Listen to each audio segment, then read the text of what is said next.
So this is an iPhone 12 Pro Max that I picked up secondhand, and I've been using it for a week now to see whether or not this flagship of the past can still cut it and keep up with the big boys in 2023. Hey, what's good? Prash here with my take on the iPhone 12 Pro Max, and to start us off, I want to jump right into the design. So let's get into it. Now, the 12 lineup debuted the boxier design, which I'm a fan of from an aesthetic standpoint, as it's sort of a throwback to the early iPhones that came out way back in 2008. The 12 Pro Max also benefits as well from a functional standpoint, as the boxier design allowed for more hardware to be placed into the device, as well as a bigger battery. Now, speaking of hardware, the iPhone 12 Pro Max boasts the A14 Bionic chip paired with 6GB of RAM. And now, while that may seem modest by today's standards, make no mistake, the 12 Pro Max can definitely run with the best of them. This is also partly due to Apple's A+ iOS software, which really does help get the most out of older devices due to their superb optimization. I found that games and apps still run really well, and I'm able to navigate the UI without any stutters or lag. And so the experience here feels very modern.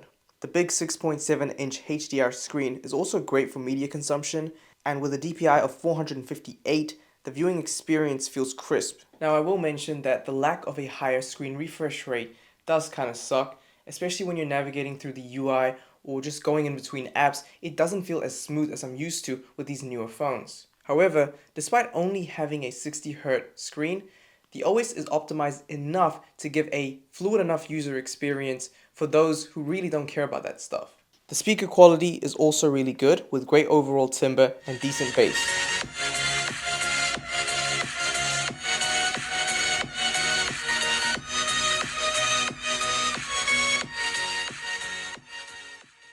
Okay, so the camera system on the 12 Pro Max is pretty interesting. This is sort of where you can actually start to tell the age of the device itself. It's rocking a 12 megapixel camera system all around. For your primary, you get an f1.6 aperture wide lens, as well as an f2.4 ultra wide and an f2.0 telephoto lens. Now, this is kind of a bad thing, but also a good thing. So let me explain. While newer camera systems are using bigger 48, 50 megapixel sensors, which produce a jump in overall image quality and low light performance, but because Apple's been packaging 12 megapixel systems in their flagships for a while now, with only their newest offering with the iPhone 14 having a 48 megapixel sensor, the software has been more than optimized to really get the most out of these older camera systems, and it really does show. And so photos really come out looking sharp with decent picture quality in good light. Photos are also very bright and vibrant with good color grading without overexposing. Nighttime photos are passable. However, it does take a while for the computational photography in this older phone to kick in and process the photos, which does get annoying after a while, especially when coming from an iPhone 14 Pro. Video quality is really great, but then again, iPhones generally produce great cinematic shots anyway.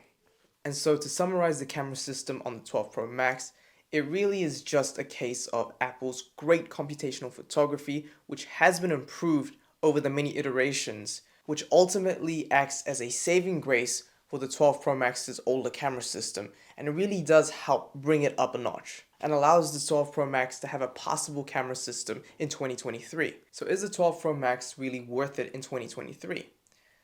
Well, the answer is yes, especially when you consider the overall package you're getting at that price point.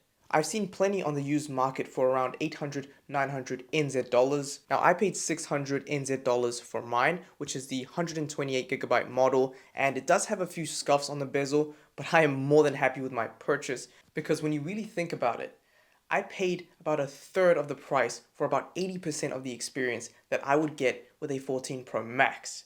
And honestly, that to me sounds like a really good deal. In doing my research, I found that the used market for these phones is very strong, and there are plenty of deals out there. Alright, so to end this video, I think I'll close off with a concept that I'm sure you're all familiar with. And it goes like this. In the car market, there's a strong argument to be made that instead of buying the latest top-end model for the current year, you can actually purchase the top-end model of that same car from a few years ago for about 2/3 or even half the price, all thanks to depreciation. And I couldn't agree more with this idea. I think it's pretty obvious by now that smartphones have reached a stage where it's really just incremental upgrades most years. and it really just is worth it to pick up the flagship from a year or two past for about half the price and enjoy a really decent phone. So anyway, looks like we're out of time, so I'll catch you in the next one.